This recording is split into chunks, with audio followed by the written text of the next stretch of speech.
नूतन ओडिशा गठन में लोककलार भूमिका। उत्कृष्ट कलार देश बोली ओडिशार अन्य नाम थिला उत्कल।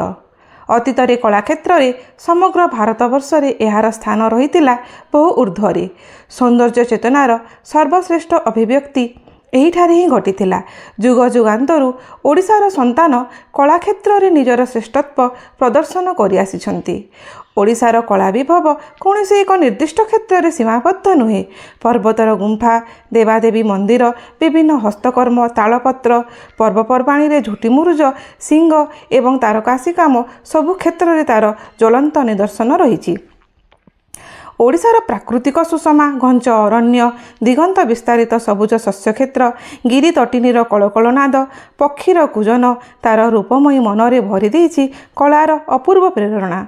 प्राचीन उत्कलर गौरवावह शिल्प चातुरीर मूकसाक्षी रूपे खंडगिरी आज पर्यंत दंडायमान होई रहिछि। आम कोणार्क मंदिर सप्ताश्चर्य मध्यरु एक अटे। आम श्रीमंदिर, लिंगराज मंदिर, राजाराणी मंदिर, संबलपुर समलेश्वरी मंदिर, हुमा मंदिर आम ओडिशार शिल्पकलार उत्कृष्ट निदर्शन अटे। महान आम संस्कृति, महान आम परंपरा, महान आम लोककला। आम संस्कृतिर तुलना नाही। से गोटिपुय नृत्य हो कि छौ नृत्य, संबलपुर डालखाई हो कि बरगढ़ धनुयात्रा, यह सबुबले आमको अजस्र खुशी दिए एवं एकता सूत्र रे बांधि रखे।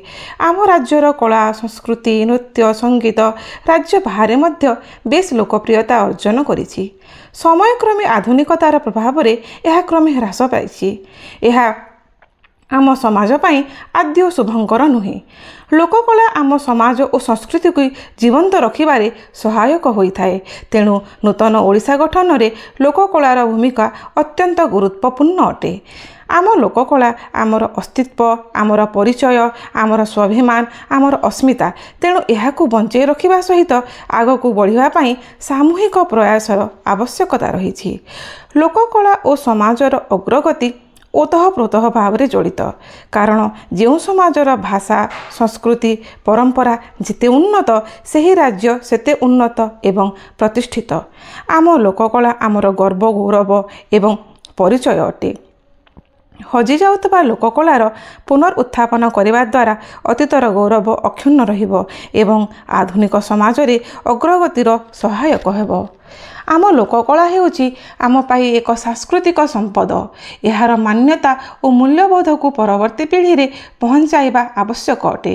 आम पाठ्यक्रम रे आम ओडिशार कला संस्कृति विषय को अंतर्भुक्त करा जिबा उचित, जद्वारा युव समाजक मन रे सचेतनता सृष्टि होई पारिबो। नूतन ओडिशा गठन पाई विभिन्न दिग थिले मध्य लोककलार मध्य अनेक गुरुत्व रही। लोककला गोटे राज्य बा जातिर परिचय अटे।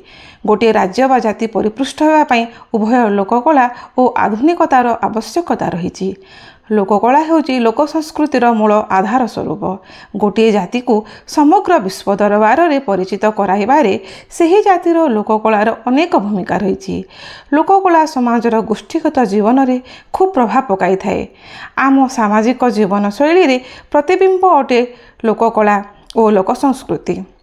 नूतन ओडिशा गठन में लोककलार भूमिका बेस गुरुत्वपूर्ण। एथिपाई केवल सचेतनता और सामूहिक प्रयासर आवश्यकता रही।